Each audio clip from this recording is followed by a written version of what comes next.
नमस्कार विद्यार्थियों, स्वागत है आप सभी लोगों का आरएस बाबा पर। जैसा कि आप लोग को पता है कि समस्याएं जो हैं वो थमने का नाम नहीं ले रही हैं। ये टेक्निकल इशू जो है वो रिजॉल्व नहीं हो पा रहा है। कल शाम तक हम लोग बहुत अच्छे से क्लास ले पा रहे थे, लेकिन वापस से दोपहर के अंदर ये समस्या वापस से बन गई। खैर कोई बात नहीं, हम लोग एक दिन इन विघ्नों से जो है वो जरूर कामयाब होंगे, इनसे जरूर जो है उभरेंगे। ठीक है, चलिए शुरू करते हैं हम लोग आरपीएससी ईओआरओ एग्जाम की सीरीज को, जिसमें हम लोगों ने सिलेबस जो है वो तो कंप्लीट कर लिया है। अब हम लोग मैदान में उतर रहे हैं, मतलब कबड्डी का खेल जो है वो अब होगा। यहां पर आप लोग देख रहे हैं ईओआरओ के पेपर को। जिस तरीके से अभी मैं जो है इसके पैर को मरोड़ कर इसको अपनी नानी याद दिला रहा हूं, वैसे जल्द ही जो है वो आप लोग भी इसको पेपर को नानी याद दिलाने वाले हैं। तो खैर चलिए, नानी की बात हुई, नानी की याद भी आ गई। बढ़ते हम लोग सेशन में आगे। दोपहर में 2 बजे रोजाना आप लोगों की क्लास होती है, आप लोग इसको जरूर अटेंड करो। रिवीजन के साथ में हम लोग एमसीक्यू प्रैक्टिस जो है वो यहां पर करते हैं। जल्दी से जाइए प्ले स्टोर के ऊपर। आप लोगों को एप्लीकेशन डाउनलोड करनी है, R S Baba by Deepak sir. आप लोगों को इसको इंस्टॉल करना है, रजिस्टर करना है अपने आप को। कोई भी प्रॉब्लम होती है आप लोग एक बार मुझसे जरूर शेयर करें। आप लोगों के लिए पार्ट ए और पार्ट बी का जो कॉम्बो कोर्स है, वीडियो कोर्स, वो आप लोगों के लिए अवेलेबल है। ध्यान रखना, Rajasthan history, Rajasthan polity, Rajasthan geography, Indian polity part b और साथ में टेस्ट सीरीज भी आप लोगों के लिए अवेलेबल है। इसके साथ में ही राजस्थान हिस्ट्री के प्रैक्टिस पेपर, राजस्थान पॉलिटी के प्रैक्टिस पेपर, राजस्थान ज्योग्राफी के प्रैक्टिस पेपर्स, इंडियन पॉलिटी के प्रैक्टिस पेपर्स, ये तमाम जो है वो आपको 1499 के अंदर अवेलेबल होते हैं। मतलब जबरदस्त तैयारी आप लोग की हो जाएगी। पार्ट ए की अगर हम लोग बात करें तो 999 के अंदर आप लोग पार्ट ए को तैयार कर सकते हैं। इसके साथ में भी हम लोग जो है टेस्ट सीरीज को आपके लिए प्रोवाइड करवा रहे हैं। अगर हम लोग इंडिविजुअल कोर्सेज की बात करें तो राजस्थान पॉलिटी का आप लोग कोर्स ले सकते हैं। इसके साथ में आपको पॉलिटी के प्रैक्टिस पेपर्स अवेलेबल करवाए जाते हैं। हिंदी और इंग्लिश मीडियम में हम लोग कोर्स को कवर कर रहे हैं। बात करें इंडियन पॉलिटी की, आप लोग इसमें इंडिविजुअल कोर्सेज जो है वो ले सकते हैं। इसको भी हम लोग हिंदी और इंग्लिश मीडियम में कवर कर रहे हैं। इसी तरीके से राजस्थान ज्योग्राफी भी आप लोग कवर कर सकते हैं, और इसी तरीके से आप लोग राजस्थान हिस्ट्री भी जो है वो कवर कर सकते हैं। जहां तक पार्ट बी की बात है, ये बहुत इंपॉर्टेंट कोर्स है, आप लोग को जरूर जो है वो एनरोल करना चाहिए। आप लोगों के लिए पार्ट ए और पार्ट बी की टेस्ट सीरीज जो है 399 की, वो इसके साथ में बिल्कुल फ्री दी जा रही है। मतलब ये मान के चलिए कि आप लोगों के लिए वीडियो कोर्स जो है वो मात्र 400 रुपीज में पूरा का पूरा पार्ट बी जो है वो इसके अंदर कवर कर रहा है। तो आप लोगों को जरूर इसके अंदर एनरोल करना चाहिए। पार्ट बी की जो टेस्ट सीरीज है, ये बिल्कुल फोकस है किसके ऊपर? पार्ट बी के ऊपर। आप लोग को इसमें 13 जो है वो टॉपिक वाइज टेस्ट मिलेंगे, 7 फुल लेंथ टेस्ट मिलेंगे, कुल 20 टेस्ट हो गए। ये जो 7 टेस्ट हैं, इसके अंदर पर टेस्ट हम लोग 100 एमसीक्यूज जो है वो कवर कर रहे हैं। टारगेट है कि 1000 एमसीक्यूज आप लोगों को इन 7 टेस्टों के अंदर कवर करवाए जाएंगे। शाम को 10 बजे आप लोगों से मुलाकात होती है। 10 मिनट के लिए 10 प्रश्न हम लोग सॉल्व करते हैं। लाइव क्लास होती है शाम को 10 बजे, जिसमें आप लोगों का उपस्थित होना अनिवार्य है। आज जो है वो हम लोग इसके अंदर नया चैप्टर नगर पालिका संपत्ति जो है उसको हम लोग शुरू करने वाले हैं। 200 क्वेश्चन आप लोग को प्रैक्टिस करने हैं। ऐप के ऊपर जाइए, 10 रुपए पे करने हैं। 200 क्वेश्चन योजनाओं के आप लोग प्रैक्टिस कीजिए। ये इसका पार्ट 1 है। जल्द ही आप लोगों के लिए 300 क्वेश्चन का जो है पार्ट 2 आ रहा है, वो भी आप लोगों के लिए सौगात जल्द से जल्द जो है वो आप लोगों को मिल जाएगी। टेलीग्राम चैनल है दीपक सर ऑफिशियल, आप लोग इसको ज्वाइन कर लीजिए। ज्वाइन करने के बाद आप लोगों को वहां पर क्विज मिलेगा, और रिसेंटली आप लोगों के लिए लगभग 400 टू 500 एमसीक्यूज जो है वो प्रोवाइड करवाए गए हैं। इनका डिटेल्ड सॉल्यूशन जो है वो भी आप लोगों को यहां पे प्रोवाइड करवाया गया है। तो दीपक सर ऑफिशियल टेलीग्राम चैनल को ज्वाइन कर लीजिए। नोट जो है वो वहां पर क्या कर दिए गए हैं, पिन कर दिए गए हैं।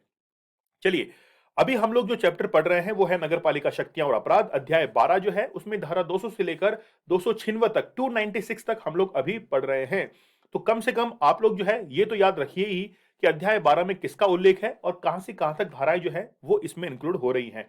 चलिए शुरुआत करते हैं हम लोग आज के मोटिवेशनल कोट के साथ कि मिट जाएंगे गुनाहों के तसव्वुर इस जहां से, अगर हो जाए कि खुदा देख रहा है। अगर ये यकीन हो जाए कि खुदा देख रहा है, तो जितने भी इस जगत के अंदर गुनाह है, उन गुनाहों का तसव्वुर जो है, नामो निशान वो मिट जाएगा, अगर हम लोग ईश्वर पर विश्वास कर लें कि वो हमारे कर्म जो है वो देख रहा है। चलिए शुरुआत करते हैं। धारा 241 को हम लोग देखते हैं कि मूर्तियों की स्थापना। बेसिकली आप लोग देखते हैं कि कोई भी कोई मान लीजिए कोई धार्मिक अगर कोई मूर्ति है, या कोई मान लीजिए सामाजिक मूर्ति है, जब इसकी स्थापना की जाती है तो इसकी अनुमति जो है वो राज्य सरकार या उसके द्वारा प्राधिकृत व्यक्ति से लेनी पड़ती है। बिना अनुमति के मूर्ति की स्थापना अगर की जाती है तो उसको क्या कर दिया जाता है, नष्ट कर दिया जाता है। लेकिन अगर मान लीजिए बिना अनुमति के मूर्ति की स्थापना हो रही है तो जुर्माना आप लोग के ऊपर लगाया जाएगा 25,000 से 50,000 तक। कारावास है 2 माह से 6 माह तक आप लोगों के ऊपर कारावास लगाया जाएगा। तो मूर्ति स्थापित हो रही है, यूं ही नहीं आप स्थापित कर सकते, उसके लिए आप लोग को परमिशन जरूरत पड़ती है नगर पालिका से। आप उसकी परमिशन ले लीजिए या फिर राज्य सरकार जो है या उसके द्वारा प्राधिकृत व्यक्ति जो कि खासतौर पर नगर पालिका क्षेत्र में काम करता है उसके द्वारा परमिशन दी जा सकती है। तो यहां पर नगर पालिका नहीं, राज्य सरकार जो है वो अनुमति प्रदान करता है। अगर हम लोग धारा 242 की बात करें, जैसा कि आप लोगों को पता है कि रोजाना 5 धाराएं और 5 MCQs जो है वो हम लोग कवर करते हैं। धारा 242 ये कहती है झाड़ियों, वृक्षों आदि को हटाया जाना या काट छांट उनकी करना। जब वृक्षों की काट छांट की जाएगी तो इसके लिए परिस्थिति ये होगी कि कहीं ना कहीं वो मार्ग के अंदर दूसरे आम जो व्यक्ति हैं इनके लिए वो बाधा बन रहे हैं। इसी परिस्थिति में उनको हटाया जाना संभव होता है। लेकिन हटाया कैसे जाएगा वो प्रोसीजर आप लोग समझ लीजिए। नगर पालिका लिखित नोटिस के द्वारा भूमि के स्वामी को झाड़ियों के काट छांट इस प्रकार करने के लिए कह सकता है जिससे सार्वजनिक मार्ग तथा व्यक्तियों को नुकसान ना हो। ठीक है, तो नगर पालिका जो है उस व्यक्ति को यानी कि स्वामी इसके भूमि या भवन के अंदर झाड़ियां हैं उसको लिखित में नोटिस देगी और उसको ये बता देगी कि आप जो है इसको क्या कीजिए, इसकी काट छांट कीजिए क्योंकि सार्वजनिक मार्ग जो है वो इससे प्रभावित हो रहा है। ठीक है, तो व्यक्तियों को अगर नुकसान पहुंचता है उसके कारण जनहानि हो रही है, उस परिस्थिति में उस स्वामी को नोटिस दे सकती है नगर पालिका कि आप जल्द से जल्द एज सुन एज पॉसिबल इसको क्या करवाइए, कटवाइए। अगर हम लोग धारा 243 की बात करें, खतरनाक भवन, इसमें ये जो धारा है याद रखिए परिभाषा बहुत जरूरी है कि खतरनाक भवन होता क्या है।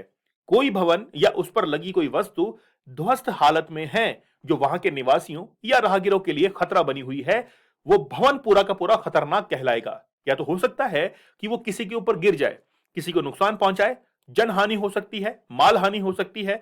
उस परिस्थिति में वो भवन जो है वो पूरा का पूरा खतरनाक भवन करवाएगा, कहलाएगा। लेकिन क्या इसके ऊपर कार्रवाई होगी? तुरंत उचित प्रकार से बाड़ जो है वो लगवाई जाएगी, मतलब एक पूरा का पूरा बाउंड्री जो है लगाया जाएगा ताकि उस खतरनाक क्षेत्र में प्रवेश ना किया जाए। इस संबंध में जो खर्चा है वो भूस्वामी के द्वारा क्या किया जाएगा, वहन किया जाएगा। भूस्वामी जो है इस खर्चे को क्या करेगा, वहन करेगा। यदि आसन्न खतरा नहीं है तो बाढ़ लगाने के लिए नगर पालिका भूस्वामी को नोटिस दे सकती है। मतलब देखिए नोटिस कब देगी, जब थोड़ा समय है कि हाँ अभी हमारे लिए बाढ़ लगवाना इतना ज्यादा जरूरी नहीं है, थोड़ा हम लोग समय लेके लगवा सकते हैं। तो जो भूस्वामी है, लैंडलॉर्ड है, उसको एक नोटिस दिया जाएगा कि एज सुन एज पॉसिबल आप इस बाढ़ को लगा दीजिए, नहीं तो ये जल्दी जो है वो खतरा है। आसन खतरा मतलब जैसे आप लोगों ने आपातकाल के अंदर पढ़ा होगा आर्टिकल 252 352, वहां पर राष्ट्रपति जो है वो आसन्न खतरे को देखते हुए आपातकाल की घोषणा कर सकते हैं, राष्ट्रीय आपातकाल की। फिर देखिए नोटिस की तामील 2 दिवस के भीतर भीतर हो जानी चाहिए, मतलब बाढ़ जो है वो लग जानी चाहिए। ऐसे भवन को तुरंत गिरा दिया जाए, ठीक है, या मरम्मत की जाए जो खतरा उत्पन्न करता है। सामान्य स्थिति में मतलब थोड़ा समय है तो 3 दिन में, अगर आपातकालीन परिस्थिति है मतलब कुछ ज्यादा ही जो है वो खतरा उससे बना हुआ है तो तुरंत जो है उस भवन को गिराया जाएगा। सामान्य स्थिति कौन सी है, मान लीजिए कि आज नहीं, हो सकता है कि थोड़े समय बाद वो गिर सकता है, 1 महीने में, 1 सप्ताह भर में वो गिर सकता है या थोड़ा समय लेके गिर सकता है, तो वो हम लोग कहेंगे कि वो सामान्य स्थिति है। या फिर उसको गिरने में 6 महीने, साल भर भी लग सकता है, वो एक सामान्य स्थिति है। तो 3 महीने लेकर उस भवन को गिरा दिया जाएगा। लेकिन अगर आपातकालीन स्थिति है तुरंत भवन को गिराया जा सकता है। आई थिंक आप लोग को बहुत अच्छे समझ में आ भी रहा होगा। धारा 244 की बात करें, पटरियों आदि को हटाना। कोई भी व्यक्ति बिना नगर पालिका या प्राधिकृत अधिकारी की अनुमति से पटरी, दीवार, मतलब पटरी मतलब बाउंड्री, दीवार, खंबा, नाली इत्यादि को हटाता है तो उस पर कार्रवाई की जाएगी। ठीक है, मान लीजिए कोई भी सार्वजनिक संपत्ति है उसको नुकसान पहुंचाता है तो उस पर कार्रवाई की जाएगी। जुर्माना है 2,000 रुपए से 5,000 रुपए तक उसके ऊपर जुर्माना लगाया जाएगा। इसके अलावा नुकसान की गई संपत्ति का 10% भी देना होगा। मतलब जो संपत्ति नुकसान हुई है, मान लीजिए कि एक खंबा है जिसकी कीमत लगभग 5,000 रुपए थी, ठीक है, उसके ऊपर जुर्माना तो लगाई जाएगा और इसके साथ में 10% जो है उस संपत्ति का, उससे जो संपत्ति की हानि पहुंची है वो भी उसको दे करना पड़ेगा। चलिए नेक्स्ट देखिए, धारा 245, सार्वजनिक भूमि पर अतिक्रमण या बाधा। यदि कोई व्यक्ति सार्वजनिक संपत्ति पर अतिक्रमण करता है तो उस पर कार्रवाई की जाएगी। जैसे आप लोग देखते हैं कई जो है लोग अपने चबूतरे को रोड तक जो है वो बना लेते हैं, सरकारी संपत्ति जो है उसका अतिक्रमण कर लेते हैं, उस पर कार्रवाई की जाएगी। 3 माह से 3 वर्ष तक उसको कारावास हो सकता है, 30,000 से 50,000 तक जुर्माना हो सकता है। नोट में लिखा हुआ है कि अतिक्रमण में नालियों के ऊपर बनाई गई सीढ़ियां शामिल नहीं हैं। नालियों के ऊपर, क्योंकि मान लीजिए कि यह आपका घर है, सामने से सड़क गुजर रही है, लेकिन सड़क और मकान के बीच में कोई नाली गुजर रही है। अब नाली को क्रॉस करने के लिए सीढ़ी बनाएंगे कि नहीं बनाएंगे? अगर सीढ़ी बनाई हुई है तो ये अतिक्रमण में काउंट नहीं होगी, वो आपकी सुविधा के लिए है। तो नगर पालिका खुद ये देखेगी कि नाली को क्रॉस कैसे करेंगे, तो वो सीढ़ियां जो बनाई गई है नाली के ऊपर, वो अतिक्रमण में शामिल नहीं होती हैं, मतलब उसके ऊपर कोई भी कार्रवाई नहीं की जाएगी। आई थिंक ये धारा आपको समझ में आ चुकी होगी। नोट में लिखा हुआ है, न्यायालय की नजर में विशेष परिस्थिति होने पर कारावास 3 माह से कम भी हो सकता है। जैसे हमने देखा 3 माह से 3 वर्ष तक, तो ये न्यूनतम जो अवधि है 3 माह की, इसको कम भी किया जा सकता है अगर मान लीजिए कि कोर्ट ये समझता है कि हाँ, इतना कोई गंभीर अपराध नहीं है, ठीक है, सजा कम भी हो सकती है। कारावास जो है, यदि कोई व्यक्ति सार्वजनिक स्थान पर नगर पालिका के बिना अनुमति के बाधा उत्पन्न करता है, कोई रोक टोक करता है, कोई कामकाज चल रहा है उसमें आड़े आता है, कारावास 1 माह का हो सकता है। जुर्माना 5,000 रुपए तक उसके जुर्माना हो सकता है। अतिक्रमण को हटाने की शक्ति किसकी है? मुख्य नगर पालिका के अधिकारी की है, सीएमओ की है। तो जब आप एग्जीक्यूटिव ऑफिसर बन जाएंगे तो ये मान के चलिए अतिक्रमण को, जो एनक्रोचमेंट है, उसको हटाने की पावर भी आपको मिल जाएगी। तो बहुत अच्छी डायनेमिक पोस्ट है, आप लोग जरूर इसकी तैयारी अच्छे से कीजिए। नोट में लिखा हुआ है, अधिकारी को संपत्ति कुर्क करने की भी शक्ति प्राप्त है। कुर्क करना मतलब उस संपत्ति को जब्त कर लेना, और जब्त करने के बाद कोई जुर्माना राशि है, कोई रेवेन्यू उस पर बचा हुआ है, तो उसकी नीलामी करके उसको बेच के जो है उसको चुकाया जा सकता है। फिर देखिए, संपत्ति अतिक्रमण या कुर्की के विरुद्ध अपील कहां कर सकते हैं? मान लीजिए कि आपकी संपत्ति का अतिक्रमण, आपकी संपत्ति जो है उसको जब्त कर लिया गया है, कुर्क कर दिया गया है, लेकिन आपको लगता है कि कहीं ना कहीं गलत है, तो आप इसके विरुद्ध अपील कर सकते हैं। अपील करने की अवधि है कि 1 माह के भीतर। ये फैक्चुअल इंफॉर्मेशन आप लोग जरूर याद रखना कि कोई भी संपत्ति अगर अतिक्रमण उसका होता है, कुर्की के विरुद्ध अपील करनी है, 1 माह के भीतर आप लोग कर सकते हैं। और कहां पर कर सकते हैं? जिला न्यायाधीश के समक्ष कर सकते हैं।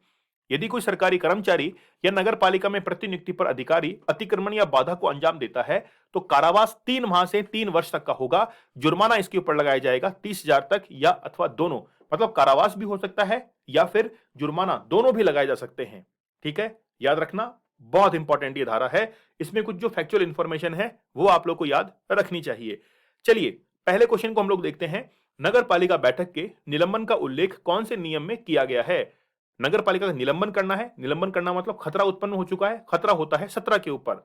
ठीक है, तो नियम नंबर 17 जो है वो आप लोग को याद रखना है। नियम नंबर 17 कहता है, बैठक का निलंबन। पीठासीन अधिकारी नगर पालिका की बैठक में उत्पन्न होने वाली व्यवस्था की दशा में उसके द्वारा विनिश्चय किए गए किसी भी समय और तारीख तक किसी भी बैठक को क्या कर सकता है? निलंबित कर सकता है। तो ये अधिकार किसके पास में है? पीठासीन अधिकारी नगर पालिका की बैठक में उत्पन्न होने वाली व्यवस्था की दशा में उसके द्वारा विनिश्चय किए गए किसी भी समय और तारीख पर किसी भी बैठक को क्या कर सकता है? सस्पेंड कर सकता है। ठीक है, चलिए, अब देखिए, पीठासीन अधिकारी कई बार पूछते हैं कि बच्चे यार ये सर ये बताइए पीठासीन अधिकारी क्या होता है? तो उस समय चाहे अध्यक्ष हो, उपाध्यक्ष हो, जो भी बैठक की अध्यक्षता कर रहा है वही पीठासीन अधिकारी है। नगर पालिका निर्वाचन के समय भ्रष्ट आचरण के आधार के अंदर क्या शामिल नहीं होता है? अगर आप धर्म के आधार पर भेदभाव कर रहे हैं, भ्रष्ट आचरण में शामिल होगा। मूल वंश में अगर आप लोग भेदभाव कर रहे हैं तो भी आप लोगों को क्या करना पड़ेगा? वो भ्रष्ट आचरण में शामिल होगा। भाषा के आधार पर कर रहे हैं तो भी होगा, लेकिन लिंग के आधार पर कर रहे हैं तो वो भ्रष्ट आचरण में शामिल नहीं होता है। तो निर्वाचन के समय भ्रष्ट आचरण के अंदर लैंगिक जो भेदभाव होता है या फिर कोई भी ऐसी चीज है, लैंगिकता को आधार नहीं समझा जाएगा। ठीक है, तो धारा 29 में आप लोग पढ़ेंगे, भ्रष्ट आचरण, रिश्वत ली गई हो, आर्थिक प्रलोभन के आधार पर किसी उम्मीदवार के निर्वाचन पर धर्म, मूलवंश, जाति, समुदाय, भाषा के आधार पर शत्रुता की भावना को प्रोत्साहन देना, सती प्रथा को बढ़ावा देना, और इसके लिए सती निवारण अधिनियम जो है 1987 वो वर्क करता है। ठीक है, वर्ष आप लोग इसमें याद रखना। फिर देखिए, घृणा उत्पादक पदार्थ में क्या शामिल नहीं होता है? तो जितने भी मल होते हैं ना, वो कभी घृणात्मक पदार्थ के अंदर शामिल नहीं होते हैं। तो रसोई का कचरा है, अस्तबल का कचरा है, गोबर है, गंदा, गलित, सड़ने वाला पदार्थ, किसी भी प्रकार की गंदगी जिसे मल में शामिल नहीं किया गया है, ये इसमें शामिल नहीं होता है। अगला क्वेश्चन देखिए, किसी गांव के नगर पालिका क्षेत्र में शामिल होने पर नगर पालिका गठित होने तक सरपंच, उप सरपंच उस नगर पालिका के क्या कहलाते हैं? अतिरिक्त सदस्य जो है वो कहलाते हैं। ध्यान रखिए, किसी गांव के नगर पालिका क्षेत्र में शामिल होने पर, कोई गांव है वो नगर पालिका के अंदर जा रहा है, मतलब पंचायती राज से वो म्युनिसिपैलिटी के अंदर कन्वर्ट हो रहा है, उस समय जो सरपंच उप सरपंच जो है वो नगर पालिका के अतिरिक्त सदस्य कहलाते हैं। और वो कब तक बने रहेंगे? जब तक कि नई नगर पालिका गठित नहीं हो जाती। और नई नगर पालिका गठित होती है निर्वाचन से, और वो निर्वाचन जो है वो लगभग लगभग 6 महीने में कंप्लीट करवा लिया जाता है, या फिर हम लोग कहते हैं कि यथाशीघ्र जो है वो करवा लिया जाता है।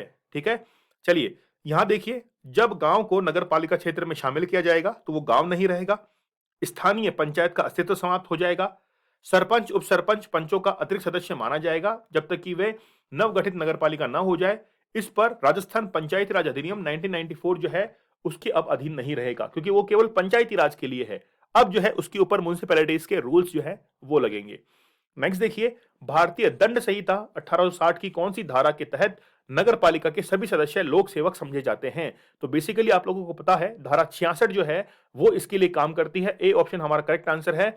भारतीय दंड संहिता 1860 की धारा 21 के तहत लोक सेवक जो है वो समझे जाते हैं। ठीक है, कौन सी धारा के तहत सभी सदस्य लोक सेवक? अच्छा, इसके जो है आंसर वो क्या होगा? धारा 21 होगा। इसका जो है वो आंसर क्या हो जाएगा? धारा 21 जो है ये इसका करेक्ट आंसर होगा, क्योंकि ये 1860 की धारा पूछ रहा है ना, 1860 की जो है वो धारा पूछ रहा है, तो आप लोग इसको रहने दीजिएगा। धारा 21 जो है ये इसका करेक्ट आंसर होगा। चलिए, एप्लीकेशन को आप लोग को डाउनलोड करना है, टाइप कीजिएगा प्ले स्टोर पर आरएस बाबा दीपक सर। जैसे आप लोग डाउनलोड करेंगे, एक कॉम्बो कोर्स जो है वो आप लोग का इंतजार कर रहा है, पार्ट ए और पार्ट बी का 1499 के अंदर संपूर्ण कोर्स जो है वो आपको मिल जाते हैं। याद रखिए, जितने भी सब्जेक्ट्स हैं उनके साथ में हमारे प्रैक्टिस पेपर जो है वो इसके साथ में अटैच कर दिए गए हैं। टॉपिक वाइज आप जो है इनका लाभ उठा सकते हैं। पार्ट ए है, आप लोग पूरा का पूरा पार्ट ए कवर कर सकते हैं। 999 के अंदर पूरा का पूरा कोर्स अवेलेबल है। अब तैयारी जीत की आप लोग के लिए हो चुकी है। राजस्थान पॉलिटी आप लोग इंडिविजुअल कोर्स भी तैयार कर सकते हैं, इंडियन पॉलिटी का भी ले सकते हैं, राजस्थान ज्योग्राफी का भी ले सकते हैं, राजस्थान हिस्ट्री को भी तैयार कर सकते हैं। खास बात है हमारे कोर्सेज की कि हिंदी और इंग्लिश मीडियम में हम लोग इसको कवर कर रहे हैं। पार्ट बी का जो कोर्स है आप लोग 799 के अंदर ले सकते हैं। इसके साथ में आप लोग को पार्ट ए और पार्ट बी की टेस्ट सीरीज अवेलेबल करवाई जाती है, जिसकी कीमत 399 रहती है। वो इसके साथ में कोर्स के साथ में बिल्कुल फ्री आप लोग को प्रोवाइड होती है। साथ में नोट्स तो आप लोग को मिलते ही हैं। पार्ट बी की जो टेस्ट सीरीज है, कुल 20 टेस्ट आप लोगों के लिए अवेलेबल है, 13 टॉपिक वाइज है, 7 फुल लेंथ है। ये जो 7 टेस्ट है इसके अंदर हम लोग पर टेस्ट 100 एमसीक्यूज कवर कर रहे हैं, और टारगेट है कि 1000 एमसीक्यूज आप लोगों को 7 टेस्टों के अंदर कवर करवाए जाएंगे। शाम को मुलाकात होगी 10 बजे 10 मिनट के लिए। आई होप शाम तक जो है वो इंटरनेट का कनेक्शन जो है वो हमारा क्या हो जाएगा? दुरुस्त हो जाएगा। ठीक है, चलिए आप लोगों से मैं क्षमा प्रार्थी हूं कि अभी इंटरनेट की प्रॉब्लम के कारण मैं आप लोगों की क्लास जो है वो रिकॉर्डेड ले रहा हूं, लेकिन विघ्न में भी काम करेंगे। लाइव जो है वो आपकी क्लास होगी शाम को 10 बजे, उपस्थित रहिएगा। पार्ट 1 योजनाओं का ऑलरेडी आप लोगों के लिए ऐप के ऊपर अवेलेबल है, 10 रुपए में 200 क्वेश्चन। ठीक है, जल्दी आप लोगों के लिए 300 एमसीक्यूज की एक नई सौगात जो है वो आ रही है, वो भी बहुत कम प्राइसेस में आपके लिए अवेलेबल रहेगी। टेलीग्राम चैनल है दीपक सर ऑफिशियल, आप लोग को ज्वाइन करना चाहिए। इसके पीछे कारण है कि डेली आप लोग को यहां पर क्विज अवेलेबल होते हैं, साथ में 500 एमसीक्यू की एक पीडीएफ जो है वो अपलोड की गई है, जिसमें व्याख्या सहित जो है वो आपको क्वेश्चंस मिल रहे हैं। इसके साथ में ईओआरओ के नोट्स आपके लिए अवेलेबल है, आप जो है उनको पढ़ सकते हैं, प्रिंट आउट निकाल सकते हैं। चलिए मिलते हैं हम लोग नेक्स्ट सेशन के अंदर, बने रहिए हमारे चैनल के ऊपर, चैनल को सब्सक्राइब जरूर कर लीजिए। मिलते हैं हम लोग नेक्स्ट सेशन में, तब तक के लिए धन्यवाद, थैंक यू।